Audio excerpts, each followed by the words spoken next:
Hello friends, नमस्कार। मैं प्रियंका स्वागत करती हूँ आप सभी का आपके अपने चैनल टारगेट टीचर जॉब में। तो फ्रेंड्स, कैसे हैं आप? आई होप आप बहुत अच्छे होंगे। तो फ्रेंड्स देखिए, हम लोग पढ़ रहे थे आपका हिंदी विषय, और हिंदी विषय में आज हम पढ़ेंगे आपका बचपन से जो फैमिलियर टॉपिक है, संज्ञा। क्योंकि दोस्तों हम बचपन से ही संज्ञा के बारे में कक्षा 1 से ही, जहाँ से हमने हिंदी व्याकरण पढ़ना शुरू किया है, आज आप देखेंगे जो पब्लिक स्कूल की किताबें रहती हैं उसमें देखिए कक्षा 1 से ही हिंदी ग्रामर में दिया है संज्ञा, या इंग्लिश ग्रामर में नाउन। तो दोस्तों देखिए, ये बहुत ही फैमिलियर टॉपिक है जहाँ पे हम संज्ञा बचपन से ही पढ़ते आए हैं कि किसी वस्तु, स्थान, गुण या स्वभाव के नाम को संज्ञा कहते हैं। तो यहाँ पर देखिए, ये टॉपिक देखने में तो बहुत आसान है, लेकिन दोस्तों जब इससे संबंधित क्वेश्चन पूछे जाते हैं तो हमें लगता है ये कहाँ से क्वेश्चन पूछ लिया, जो कहीं ना कहीं हमें थोड़ा सा कठिन लगते हैं। तो इसलिए दोस्तों यहाँ पर इस टॉपिक को आज हम पूरा देखेंगे, संज्ञा और सर्वनाम को। और नेक्स्ट वीडियो में हम लोग संज्ञा और सर्वनाम से संबंधित जो क्वेश्चन है उसको सॉल्व भी करेंगे। दोस्तों देखिए, मैं चाहती तो आपको डायरेक्ट क्वेश्चन ही सॉल्व करा देती, लेकिन एक बार आप इस टॉपिक को इस वीडियो के माध्यम से देख लेंगे तो आपको कहीं भी कोई भी दिक्कत नहीं होगी क्वेश्चन सॉल्व करने में, और आपका कॉन्फिडेंस भी बढ़ेगा। तो दोस्तों इसीलिए मैं सबसे पहले आपको यहाँ पे थ्योरी यानी कि आपका ये टॉपिक पहले पढ़ा रही हूँ, फिर उसके बाद मैं आपको इससे संबंधित प्रश्न हल कराऊंगी। तो दोस्तों चलिए, ये आपके एग्जाम में टेट, सीटेट, सुपर टेट, हर एग्जाम में आपके लिए 1 नंबर जरूर लेकर के आएगा ये टॉपिक, इसलिए आप इसको ध्यान से पढ़िए। दोस्तों देखिए, कहने के लिए तो 1 ही नंबर, लेकिन दोस्तों एक नंबर अगर ऐसे हर टॉपिक में हम सोचे कि 1 ही नंबर तो आएगा, क्यों हम पढ़ें? तो दोस्तों हर एक टॉपिक से 1 ही नंबर तो आता है, तो इसलिए हमें एक नंबर को जोड़ना है, इसलिए हमें ध्यान से पढ़ना भी है। अगर हमें अपने माँ बाप का सपना पूरा करना है, खुद के जो हमारे इच्छाएं हैं, खुद की हमारे जो सपने हैं उसको साकार करना है, तो उसके लिए हमारा एक नंबर बहुत महत्वपूर्ण है दोस्तों। इसलिए हमें हर टॉपिक को उतनी ही वैल्यू देनी है जिससे कि हमारा कहीं भी कोई भी 1 नंबर ना कटे। तो दोस्तों यहाँ पर चलिए देखते हैं आज संज्ञा और सर्वनाम के विषय में। तो संज्ञा देखते हैं, किसी वस्तु, स्थान, प्राणी अथवा गुण या भाव के नाम का बोध कराने वाले शब्दों को संज्ञा कहते हैं। तो दोस्तों ऐसे शब्द जिससे किसी वस्तु का या स्थान का या प्राणी का अवस्था, गुण या भाव के नाम का बोध हो, तो ऐसे शब्दों को क्या कहते हैं? संज्ञा कहते हैं, यानी कि उनको क्या कहते हैं? नाउन कहते हैं। दोस्तों देखिए, हम लोग इंग्लिश में जब छोटे बचपन में जब हम लोग पढ़ते थे इंग्लिश ग्रामर में नाउन को, तो noun is a naming word, एक सेंटेंस में उसको कहते थे noun is a naming word. तो यानी कि जो नाम होते हैं उन्हीं को हम क्या कहते हैं? संज्ञा कहते हैं। अब यहाँ पर देखिए, राम, गांधी, बुद्ध, मोर, तोता, बच्चा, स्त्री, पुरुष, चूहा, सांप, शेर, श्री कृष्ण, ये सब क्या है? व्यक्ति के या व्यक्ति से संबंधित नाम है, जीवधारियों से संबंधित नाम है हम कह सकते हैं। और यहाँ पर देखिए, वस्तु में पुस्तक, पंखा, पेन, चित्र, कुर्सी, मेज आदि। दोस्तों ये देखिए, अब जब हम लोग आगे संज्ञा के बारे में, संज्ञा के भेद देखेंगे, तब हम इनको और अच्छे से डिफाइन करेंगे कि किसमें कौन सा भेद होगा। लेकिन यहाँ पर अभी हमें सबसे पहले क्या समझना है कि संज्ञा किसे कहते हैं। तो यहाँ पर व्यक्ति, वस्तु हमने देखा, अवस्थान देखिए जैसे भारत, मुंबई, कोलकाता, राजधानी, नगर, द्वीप, ग्राम, जापान, ये स्थान के नाम हैं। और इसी तरह से देखिए दोस्तों, बूढ़ा, यहाँ पे हम देख रहे हैं भाव। तो भाव में देखिए, यहाँ पे देखिए बुढ़ापा होना चाहिए, बुढ़ापा, माधुर्य, गर्मी, चौड़ाई, सौंदर्य, लंबाई और सर्दी, सुझाव, मिठास आदि, ये क्या है? भाव हैं। तो इसी आधार पर संज्ञा के 3 भेद किए गए हैं। लेकिन दोस्तों यहाँ आगे देखेंगे तो संज्ञा के 5 भेद हैं। तो अगर हमारे एग्जाम में क्वेश्चन बने कि संज्ञा के कितने भेद हैं, तो सीधे हम 5 भेद ही लिखेंगे, 3 नहीं लिखेंगे। तो यहाँ पे पहले देख लेते हैं कि 3 भेद हैं कौन कौन। तो यहाँ पे देखिए, व्यक्तिवाचक संज्ञा, जातिवाचक संज्ञा और भाववाचक संज्ञा। अब दोस्तों यहाँ पर देखेंगे, व्यक्तिवाचक संज्ञा का प्रयोग एक वचन के रूप में ही होता है। हमें संज्ञा की पहचान व्यवहार रूप देखकर करनी चाहिए। जैसे ये वाक्य देखिए, तो दोस्तों यहाँ पर देखिए क्या कह रहा है कि जो व्यक्तिवाचक संज्ञा होती है उसका प्रयोग एक वचन के रूप में होता है, यानी कि वो सिंगल आता है। और संज्ञा की पहचान व्यवहार रूप को देख करके ही किया जाना चाहिए, यानी कि किस तरह का व्यवहार है और किस तरह के वाक्यों का प्रयोग किस तरह से हुआ है, उसके आधार पर ही हम संज्ञा की पहचान करते हैं। तो दोस्तों यहाँ पर देखिए आपके लिए उदाहरण है, स्वर्गीय श्री बाबूराम वागले एक उच्च कोटि के चिकित्सक थे। तो दोस्तों यहाँ पर देखिए बाबूराम वागले, इन किसके बारे में बात की जा रही है? बाबूराम वागले के बारे में, जो एक उच्च कोटि के चिकित्सक यानी कि डॉक्टर हैं। यहाँ वागले से तात्पर्य व्यक्ति विशेष से, यानी कि यहाँ पर जो वागले हैं वो पर्टिकुलर एक व्यक्ति के विषय में कहा जा रहा है। तो एक तरह से यहाँ पर जो व्यक्तिवाचक संज्ञा का प्रयोग होता है वो एक वचन के रूप में होता है।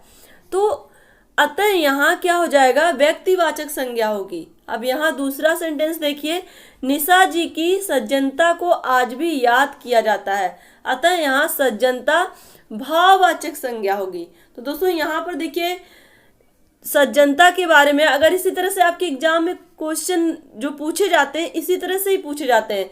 यहाँ पर आपको ऐसे अंडरलाइन कर देगा, निशा जी की सज्जनता को आज भी याद किया जाता है, तो पूछेगा सज्जनता क्या है। तो दोस्तों देखिए इसीलिए मैं आपको यहाँ पे, आपको ये सबसे आसान टॉपिक लग रहा होगा, लेकिन दोस्तों ये जब हमारे एग्जाम में इतने सारे क्वेश्चन के बीच में अचानक ऐसे क्वेश्चन आते हैं ना, तो दिमाग एक तरह से लगता है ना कौन सा क्वेश्चन, इसका आंसर क्या होगा या इसके ऑप्शन क्या होंगे, एक तरह से हमारे दिमाग में हड़बड़ाहट सी होने लगती है। क्योंकि दोस्तों जो चीज़ें हमें सबसे आसान लगती हैं ना, अक्सर वही क्वेश्चन गलत भी होते हैं। तो इसलिए हमें आसान क्वेश्चन को गलत ना करते हुए इससे बचना है, क्योंकि दोस्तों आसान क्वेश्चन आपको निगेटिव की तरफ ले जाते हैं। एक तरह से वहां पर आसान क्वेश्चन जब नहीं गलत होंगे तो वो आपके लिए और भी ज़्यादा अच्छी बात होगी, वो हमें पॉजिटिव ले जाएंगे, एक तरह से हम अपने एग्जाम में अच्छे नंबर गेन करेंगे। तो दोस्तों हमें इसीलिए आसान टॉपिक भी पढ़ने हैं। तो यहाँ पर देखिए सज्जनता को आज भी, यहाँ पे जो निशा जी हैं उनकी सज्जनता को आज भी याद किया जा रहा है। तो यहाँ पे सज्जनता क्या है? सज्जनता दिखाई नहीं देती है, बल्कि दोस्तों उसको हम महसूस करते हैं।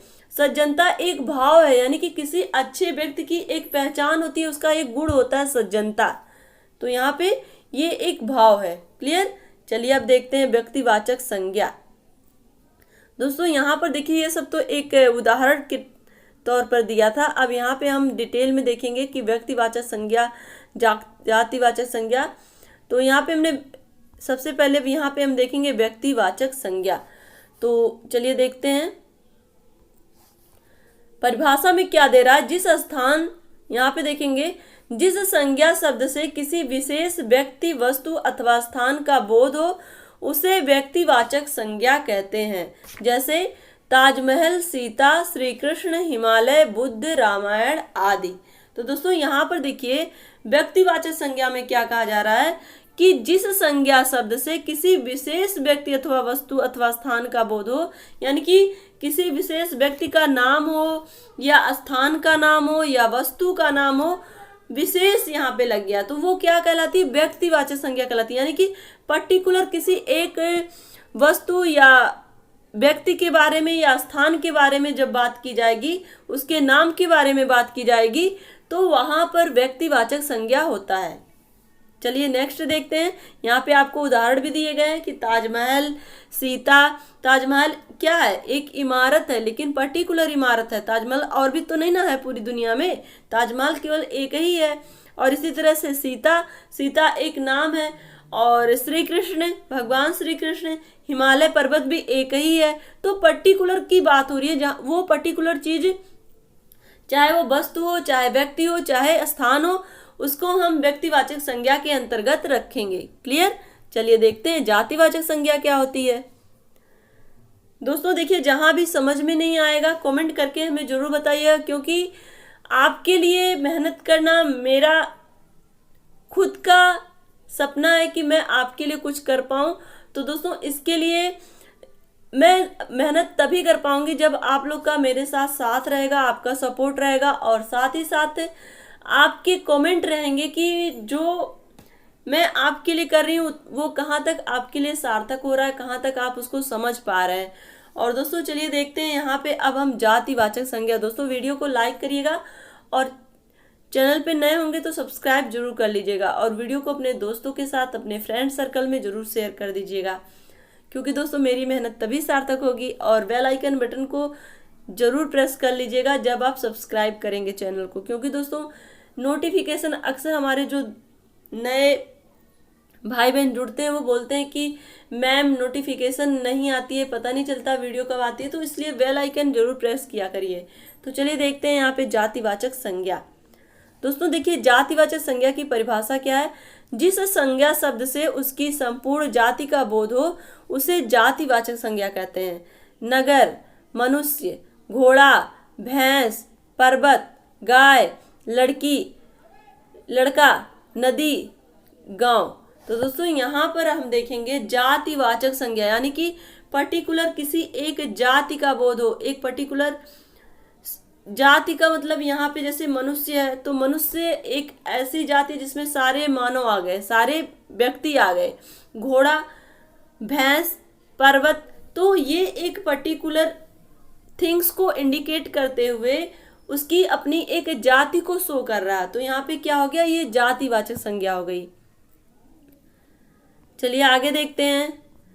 भाववाचक संज्ञा क्या होता है। जिस संज्ञा शब्द से पदार्थों के अवस्था, गुण, धर्म आदि का बोध हो उसे भाववाचक संज्ञा कहते हैं। तो दोस्तों भाव का मतलब क्या होता है, हमारे इमोशन से तात्पर्य होता है भाव का। तो जिससे किसी वस्तु या पदार्थ के अवस्थाओं का बोध होता है तो उसे क्या कहते हैं, भाववाचक संज्ञा कहते हैं। यानी कि उसके गुणों का भी बोध होगा, उसकी अवस्था का भी बोध होता है, तो वहां पे भाववाचक संज्ञा होगी। जैसे थकावट, थकावट ये एक भाव है, यानी कि हम जब थक जाते हैं, थकने से जो हमारी फीलिंग होती है वो एक फीलिंग जो होती है उसको क्या कहते हैं, थकावट को हम थकान के रूप में फील करते हैं। और यहाँ पे देखिए संदर्भ, बुढ़ापा, माधुर्य, मिठास आदि क्या है, भाववाचक संज्ञा है।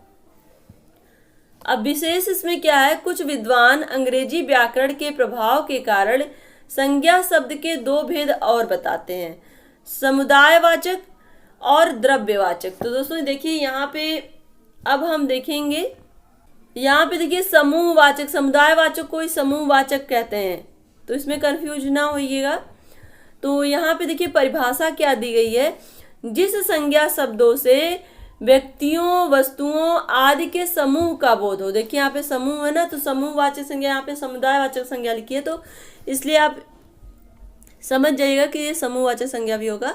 तो उसे समुदाय, यहाँ पे समुदायवाचक संज्ञा कहते हैं। तो जहाँ पर व्यक्तियों, वस्तुओं आदि के समूह का बोध हो वहाँ पे समूहवाचक संज्ञा या समुदायवाचक संज्ञा होती है। जैसे सभा, दल, कक्षा, पुस्तकालय, सेना, भीड़ आदि। तो ये कैसी संज्ञा होगी, ये समुदायवाचक या समूहवाचक संज्ञा होगी। यहाँ पे एक पर्टिकुलर समूह का बोध हो रहा है। अब यहाँ पर हम देखेंगे द्रव्यवाचक संज्ञा। तो दोस्तों जिस संज्ञा शब्द से किसी धातु, द्रव्य आदि पदार्थों का बोध हो उसे द्रव्यवाचक संज्ञा कहते हैं। जैसे घी, गेहूं, पीतल, चावल, चांदी, लोहा, सोना आदि। तो दोस्तों यहाँ पर किसी पदार्थ का बोध जहाँ पे होगा वो पदार्थ क्या, कौन सी संज्ञा कहलाएगा, वो द्रव्यवाचक संज्ञा कहलाएगा। तो दोस्तों अब देखिए यहाँ पे संज्ञा का रूपांतरण किस तरह से होता है। लिंग, वचन और कारक में संबंध। संज्ञा विकारी शब्द है। संज्ञा के रूप लिंग, वचन और कारक चिन्हों यानी कि परसर के कारण बदलते हैं। तो दोस्तों यहाँ पर देखिए संज्ञा में किस तरह का परिवर्तन होता है, लिंग, वचन और कारक का परिवर्तन होता है। तो लिंग का परिवर्तन किस तरह से होता है, देखिए यहाँ पे लिंग के अनुसार नर खाता है, नारी खाती है। तो यहाँ पे देखिए खाता है, खाती है में क्यों अंतर हो गया, क्योंकि यहाँ पे लिंग की वजह से परिवर्तन हो रहा है। नर और नारी का जो अपना लिंग है, लिंग की वजह से यहाँ पे परिवर्तन देखने को मिल रहा है। और वचन के अनुसार यहाँ पे देखिए बालक पढ़ता है, बालक पढ़ते हैं। तो यहाँ पे एक वचन और बहुवचन के कारण भी यहाँ पे आपको क्या हो रहा है, संज्ञा में एक तरह से परिवर्तन हो रहे हैं। अब यहाँ पे देखिए कारक चिन्हों के अनुसार, कारक चिन्ह देखिए लड़का खाना खाता है, लड़के ने खाना खाया। यहाँ पे ने लग जाने से लड़के ने खाना खाया। तो यहाँ पे अगर हम ये बोलते हैं लड़का ने खाना खाया तो अच्छा नहीं लगता ना, तो कारक चिन्हों की वजह से भी यहाँ पे संज्ञा में परिवर्तन हमें देखने को मिल रहा है। तो यहाँ पे देखिए संज्ञा का रूपांतरण किस तरह से होता है, लिंग, वचन और कारक में संबंध के आधार पर भी परिवर्तन होता है। तो यहाँ पर देखिए भाववाचक संज्ञा बनाना। भाववाचक संज्ञा 4 प्रकार के शब्दों से बनती है, जैसे जातिवाचक से भाववाचक संज्ञा के रूप में, सर्वनाम से भाववाचक संज्ञा के रूप में, विशेषण से भाववाचक संज्ञा के रूप में और क्रिया से भाववाचक संज्ञा के रूप में। तो दोस्तों देखिए भाववाचक संज्ञा किस तरह से बनती है उसको हम देखेंगे कि यानी कि अलग अलग तरह से जो जातिवाचक या सर्वनाम या विशेषण या क्रिया है उनको किस तरह से हम भाववाचक संज्ञा में परिवर्तित कर सकते हैं। अब यहाँ पर आप देखेंगे तो आपको और अच्छे से समझ में आ जाएगा। यहाँ देखिए जातिवाचक से भाववाचक संज्ञाओं से बने स्वरूप निम्नलिखित है। तो यहाँ पे देखिए जातिवाचक से कैसे बना, बालक से भाववाचक संज्ञा कैसे बनी, यहाँ पे कैसे बना बालक से भाववाचक संज्ञा, बालकपन, आदमी से आदमियत, पशु से पशुता, प्रभु से प्रभुता, मित्र से मित्रता। तो दोस्तों ये देखिए एक भाव को भी शो कर रहा है और साथ ही साथ ये क्या है, संज्ञा भी है। यहाँ पे एक भाव को भी शो कर रहा है और संज्ञा भी है। बालक संज्ञा तो है लेकिन कैसी संज्ञा है, यहाँ पे ये जातिवाचक संज्ञा, लेकिन वहीं पर जब बालक में पन जुड़ गया तो ये बालकपन एक भाव हो गया, ये भाववाचक संज्ञा हो गई। क्लियर। आदमियत एक भाववाचक संज्ञा हो गई, पशुता एक भाववाचक संज्ञा हो गई, प्रभुता एक भाववाचक संज्ञा हो गई और मित्रता भी एक भाववाचक संज्ञा हो गई। चलिए यहाँ पे देखेंगे सर्वनाम, यहाँ पे सर्वनाम से भाववाचक संज्ञाएं कैसे बनती है। जैसे देखिए सर्वनाम क्या होता है, मम, अपना, सर्व, पराया, ये सर्वनाम है। लेकिन अभी यहाँ यहीं पर जब हमें इसका भाववाचक संज्ञा बनाना है तो यहाँ पे मम का क्या हो गया, ममत्व, यानी कि इसको संज्ञा के रूप में भी रखना और इसका भाव भी निकले तो ममत्व हो गया। अपना, अपनापन या अपनत्व, यहाँ पे ये देखिए इसको भाव भी रखना है और साथ ही इसको संज्ञा भी रखना है। सर्व, सर्वस्व, पराया, परायापन, तो ये भाववाचक संज्ञाएं हो गई। अब यहाँ पर देखिए विशेषण से भाववाचक संज्ञा कैसे बनती है। विशेषण क्या होता है दोस्तों, सबसे पहले आप ये जानिए, विशेषण होता है संज्ञा और सर्वनाम की विशेषता बताने वाले शब्द। तो दोस्तों विशेषण से हम भाववाचक संज्ञा कैसे बनाएंगे, यहाँ देखिए मीठा, मीठा एक विशेषण शब्द है लेकिन इसको भाववाचक संज्ञा बनाने के लिए हम इसको मिठास कर देंगे। तो मिठास में एक भाव भी आ रहा है और प्लस ये एक संज्ञा है। यहाँ पे निर्बल, निर्बल को किस तरह से भाववाचक बनाएंगे, निर्बलता। मधुर, माधुर्य। निपुण, निपुणता। हरा, हरियाली। प्रवीण, प्रवीणता। तो यहाँ पर आपको भाववाचक संज्ञाएं जो कि पहले विशेषण थी और बाद में भाववाचक संज्ञा के रूप में परिवर्तित हो गई। दोस्तों देखिए विशेषण क्या होता है कि देखिए निर्बल, मधुर, ये सब किसी संज्ञा के आगे लग जाने से संज्ञा की विशेषता बताने लगते हैं। तो इसकी वजह से ये क्या हो गए, विशेषण हो गए। और अब विशेषण को जब हम भाव के रूप में परिवर्तित करेंगे तो वो भाववाचक संज्ञा हो जाएगी।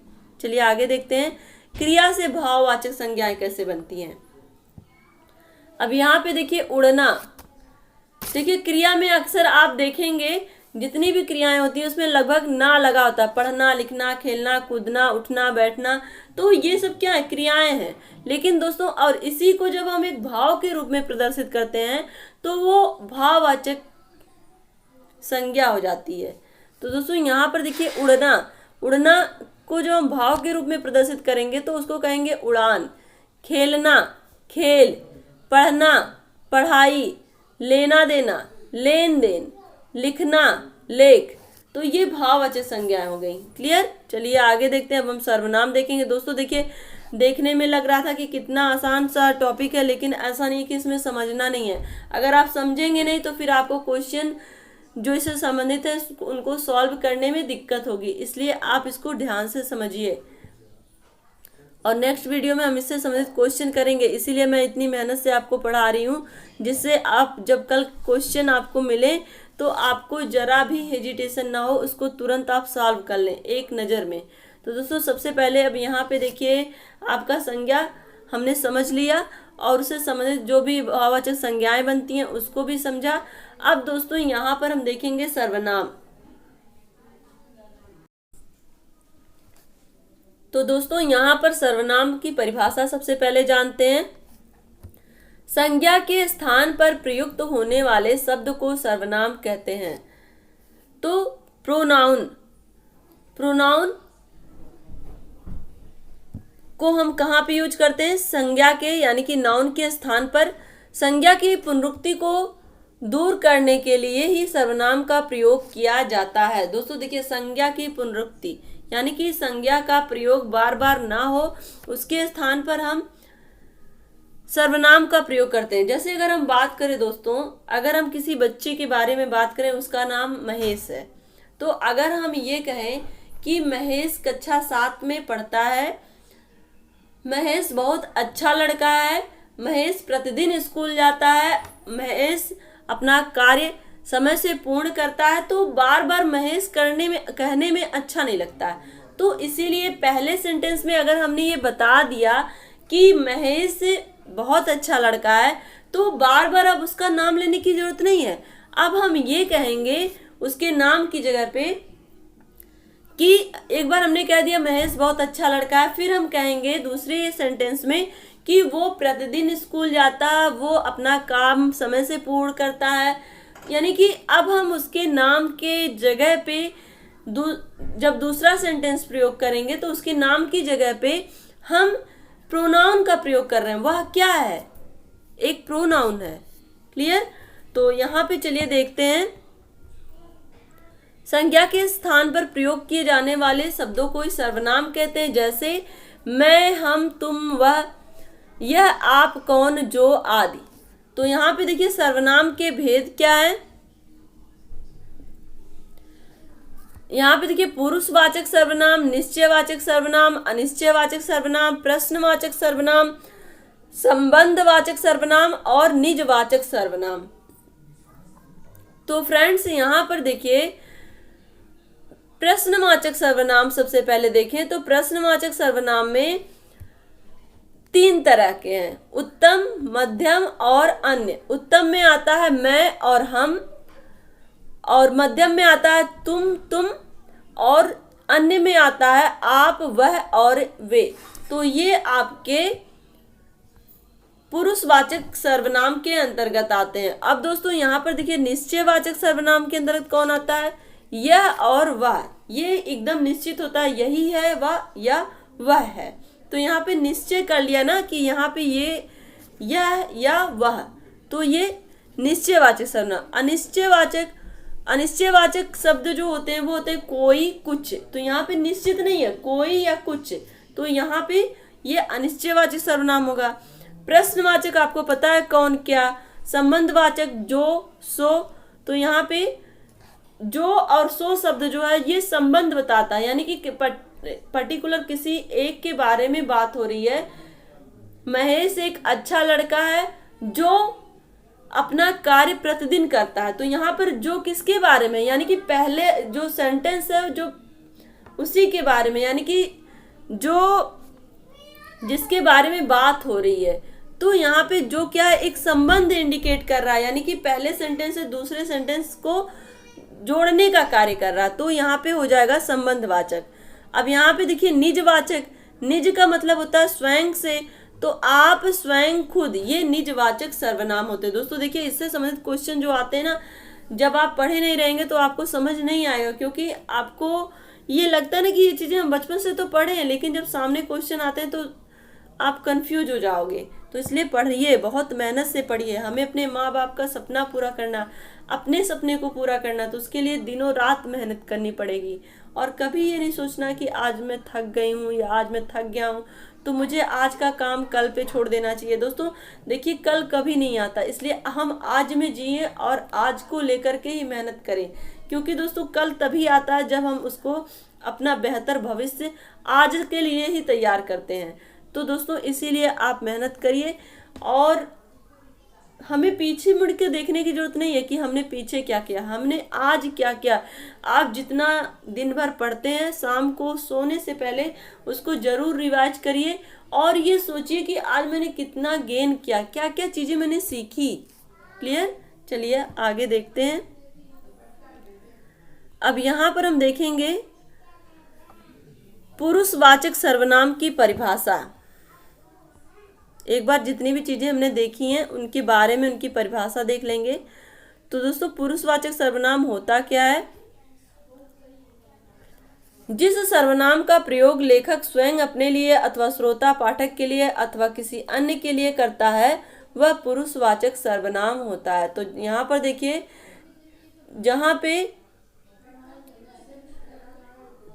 पे जो पुरुषवाचक सर्वनाम होता है वो जहाँ पे लेखक अपने लिए स्वयं यानी कि श्रोता के लिए, यानी कि किसी पर्टिकुलर व्यक्ति की बात हो रही है, वहाँ पे क्या होता है? पुरुषवाचक सर्वनाम होता है। जैसे कि यहाँ पे हमने देखा ही कि पुरुषवाचक सर्वनाम में क्या क्या चीजें आती हैं, मैं, हम, तुम, आप, वह, तो ये क्या है? ये पुरुषवाचक सर्वनाम है। अब यहाँ पर हम देखेंगे निश्चयवाचक सर्वनाम। अभी देखा ही हमने कि निश्चयवाचक सर्वनाम में जो सर्वनाम किसी व्यक्ति, वस्तु आदि की ओर निश्चय पूर्वक संकेत करे वो निश्चयवाचक सर्वनाम होता है। तो यहाँ पर उदाहरण भी देखिए दिया है, यह जा रहा है। यहाँ पे यह भी सही है, लेकिन यह से ज्यादा सही वह है, चूंकि निश्चयवाचक सर्वनाम में यह और वह दोनों आता है। तो यहाँ पे आगे हम चलिए देखते हैं अनिश्चयवाचक सर्वनाम की परिभाषा। जिस सर्वनाम शब्द के द्वारा किसी निश्चित अथवा वस्तु का बोध ना हो अनिश्चयवाचक सर्वनाम कहलाता है। तो दोस्तों कोई आ रहा है, उत्तर यहाँ पे देखिए जैसे में कोई आ रहा है, तो यहाँ पे निश्चय नहीं है कि कौन आ रहा है, कोई आ रहा है, तो इसलिए यहाँ पे अनिश्चयवाचक सर्वनाम लगा है। ये जो कोई है दोस्तों, आपके जो एग्जाम रहते हैं, एग्जाम में ऐसे ही पूछ लेगा। अगर आपसे ये पूछ ले कोई कौन सा सर्वनाम है, यह कौन सा सर्वनाम है, तो यहाँ पर आपको ये सोचना पड़ेगा कुछ देर तक। आपको देखिए यहाँ से आप क्वेश्चन समझ में आ रहे होंगे किस तरह से पूछेगा। तो यहाँ पे पूछ लेगा यह कौन सा सर्वनाम है या फिर कोई कौन सा सर्वनाम है, तो आपको जब ये पता रहेगा कि ये जो प्रोनाउन है, प्रोनाउन के भेद में ये सब आते हैं, अनिश्चयवाचक या निश्चयवाचक, तभी आप बता पाएंगे। चलिए देखिए आगे देखते हैं संबंधवाचक सर्वनाम। दोस्तों परस्पर एक दूसरी बात का संबंध बतलाते हुए जिन सर्वनामों का प्रयोग होता है उन्हें संबंधवाचक सर्वनाम कहते हैं। तो यहाँ पर देखिए जैसा करोगे वैसा भरोगे, तो यहाँ पे जैसा, वैसा, जो, ये जो शब्द आते हैं, सो, ये क्या, ये एक संबंध को इंडिकेट कर रहे हैं, यानी कि जो सो या जैसा, यहाँ पे एक संबंध इंडिकेट कर रहे हैं कि किस तरह से एक सेंटेंस का दूसरे सेंटेंस से कनेक्शन होता है, किस तरह से वो एक दूसरे को जोड़ते हैं। तो यहाँ पे आपका संबंध जहाँ पे बताएगा वहां पे संबंधवाचक सर्वनाम होगा। अब यहाँ पर देखिए प्रश्नवाचक, जिसमें प्रश्न पूछे जाएंगे। यहाँ पे कौन सा शब्द है, क्या, कौन, ये दोनों शब्द जहाँ पे पूछे जाएंगे वो प्रश्नवाचक सर्वनाम होगा।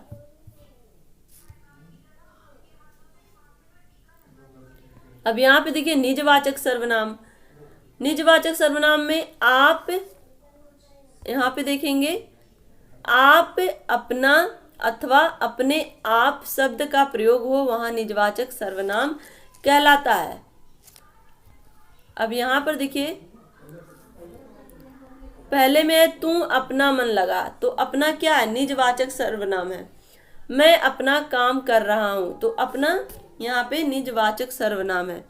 तो दोस्तों यहाँ पर देखेंगे विशेष क्या दिया है, जहां केवल आप शब्द का प्रयोग श्रोता के लिए हो वहां आदर सूचक मध्यम पुरुष होता है, और जहां आप शब्द का प्रयोग अपने लिए हो वहां निजवाचक सर्वनाम होता है। दोस्तों देखिए, बहुत बड़ी बात कही गई है।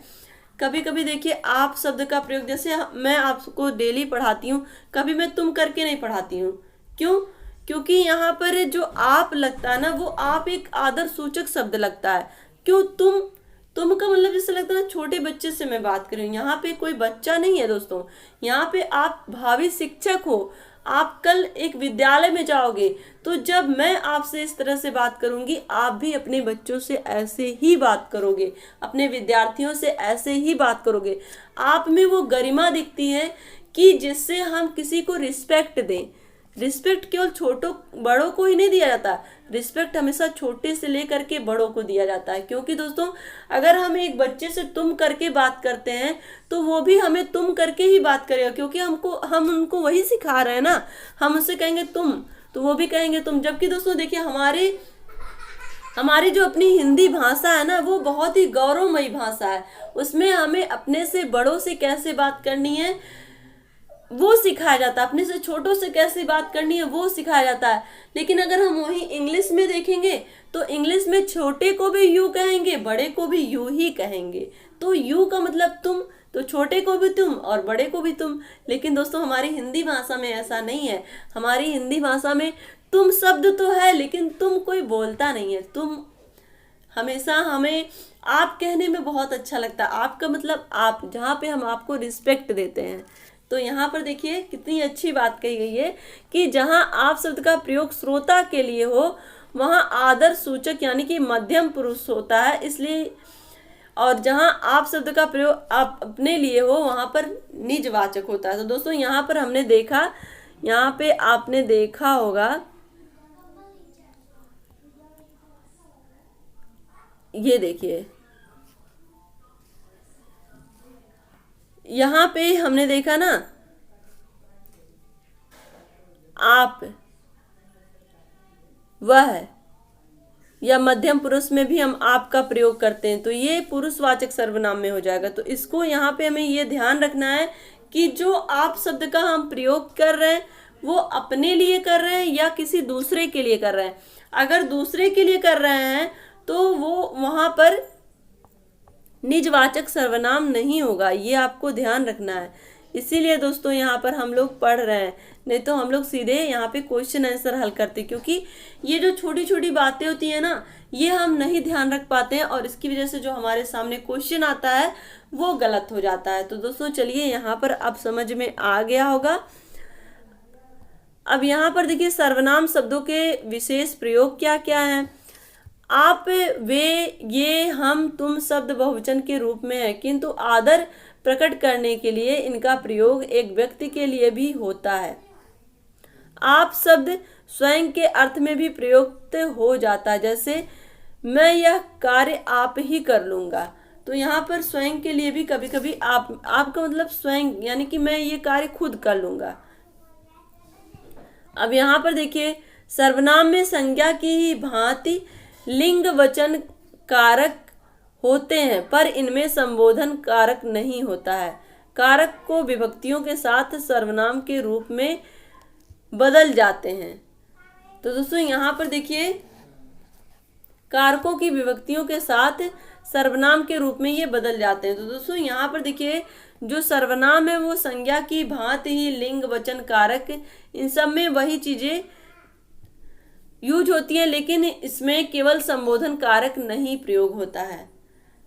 संबोधन हम किसके लिए प्रयोग करते हैं? यहाँ पे संबोधन की अगर हम बात करें तो हम संज्ञा के लिए संबोधन का प्रयोग करते हैं। तो सर्वनाम में देखेंगे तो लिंग वचन कारक होते हैं, संज्ञा की ही भांति होते हैं, लेकिन इसमें संबोधन कारक नहीं होता है। आप इतना ध्यान रखेंगे। तो दोस्तों यहाँ पर आज हमने संज्ञा सर्वनाम के विषय में डिटेल से पढ़ा, उसके भेद भी देखे। तो आशा करती हूँ कि आपको हिंदी में संज्ञा सर्वनाम अब क्लियर हो गया होगा। और दोस्तों नेक्स्ट वीडियो में हम लोग देखेंगे संज्ञा और सर्वनाम से पूछे गए आपके एग्जाम में क्वेश्चन जो भी पूछे गए उनसे संबंधित क्वेश्चन देखेंगे दोस्तों। और बहुत ही अच्छे अच्छे क्वेश्चन है, मुझे बहुत अच्छा लगा देख के। लेकिन दोस्तों देखिए, अगर आप इसको ये टॉपिक अगर आप पढ़े नहीं रहेंगे, इसकी थ्योरी नहीं समझे रहेंगे, तो आपके क्वेश्चन गलत हो जाएंगे। जैसा कि अभी आपने देखा ही कि आप जो है मध्यम पुरुष के लिए भी प्रयोग हो रहा था, और इसके अलावा आप जो है वो निजवाचक सर्वनाम भी है। तो दोस्तों इस तरह से यहाँ पर आपको थोड़ी कंफ्यूजन होगी। इसी कंफ्यूजन को दूर करने के लिए हमने टॉपिक को डिटेल से स्टडी कर लिया है। अब दोस्तों आज के लिए बस इतना ही। वीडियो को लाइक करिएगा, अपने दोस्तों के साथ शेयर करिएगा, और अगर आप चैनल पे नए हैं तो प्लीज़ चैनल को सब्सक्राइब तो जरूर कर लीजिएगा। मिलते हैं दोस्तों नेक्स्ट वीडियो में। अपनी मेहनत जारी रखिए, अपना ध्यान रखिए, अपनों का ध्यान रखिए, अपने आसपास सफाई रखिए। हमसे जुड़ने के लिए बहुत बहुत धन्यवाद। Take care, bye bye, love you all.